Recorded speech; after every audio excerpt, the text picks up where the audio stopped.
ভারতের জনপ্রিয় অভিনেতা প্রদীপ রাওয়াত মারা গেছেন। ক্যান্সারের সঙ্গে দীর্ঘ লড়াই শেষে ৭৪ বছর বয়সে শেষ নিঃশ্বাস ত্যাগ করেন তিনি। মৃত্যুকালে প্রদীপ রাওয়াত স্ত্রী ও এক ছেলেকে রেখে গেছেন।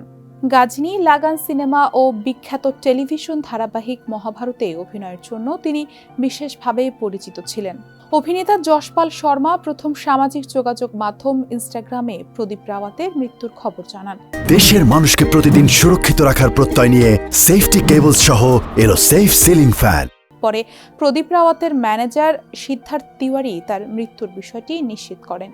তিনি ভারতীয় গণমাধ্যমকে বলেন, ক্যান্সার পুনরায় ধরা পড়ার পর চিকিৎসাধীন ছিলেন প্রদীপ রাওয়াত। গত ১ মাসের বেশি সময় ধরে তিনি হাসপাতালে ভর্তি ছিলেন। ৪ দশকেরও বেশি সময়ের অভিনয় জীবনে প্রদীপ রাওয়াত হিন্দি, তেলেগু, তামিল, কন্নড়, মালায়ালাম, বাংলা, ভোজপুরি, নেপালি ও মারাঠি ভাষার চলচ্চিত্রে অভিনয় করেছেন। ৮০ দশকের শুরুতে চলচ্চিত্রে অভিনয় শুরু করলেও বি আর চোপড়ার মহাভারত ধারাবাহিকে অশ্বত্থামা চরিত্রে অভিনয় করে তিনি ব্যাপক পরিচিতি পান। পরে ভারতীয় চলচ্চিত্রের অন্যতম শক্তিশালী খল অভিনেতা হিসেবে নিজের অবস্থান তৈরি করেন। ২০০১ সালে আশুতোষ গোয়ারিকরের লাগান চলচ্চিত্রে দেবা সিং চরিত্রে অভিনয় করেন প্রদীপ রাওয়াত। এরপর ২০০৫ সালে এ আর মুরুগাদোস পরিচালিত তামিল চলচ্চিত্র গাজনিতে গাজনি ধর্মাত্মা চরিত্রে তার অভিনয় দর্শক ও সমালোচকদের প্রশংসা কুড়ায়। চরিত্রটি এতটাই জনপ্রিয় হয় যে ২০০৮ সালে নির্মিত হিন্দি সংস্করণেও একই ভূমিকায় অভিনয় করেন তিনি।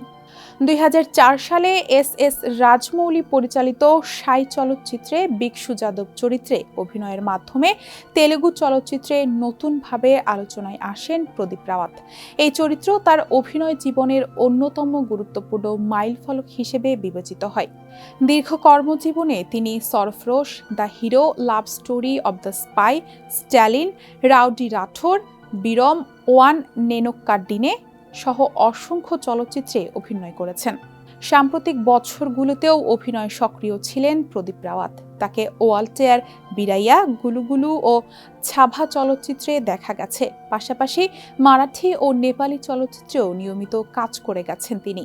এছাড়া বাংলা সিনেমায় কাজ করেছেন তিনি। অনন্ত জলিলের নেত্রী দ্য লিডার সিনেমায় অভিনয় করেছেন এই অভিনেতা। এই জন্য কিছুদিন আগে বাংলাদেশে শুটিং করতে এসেছিলেন তিনি, যদিও সিনেমা এখনো মুক্তি পায়নি।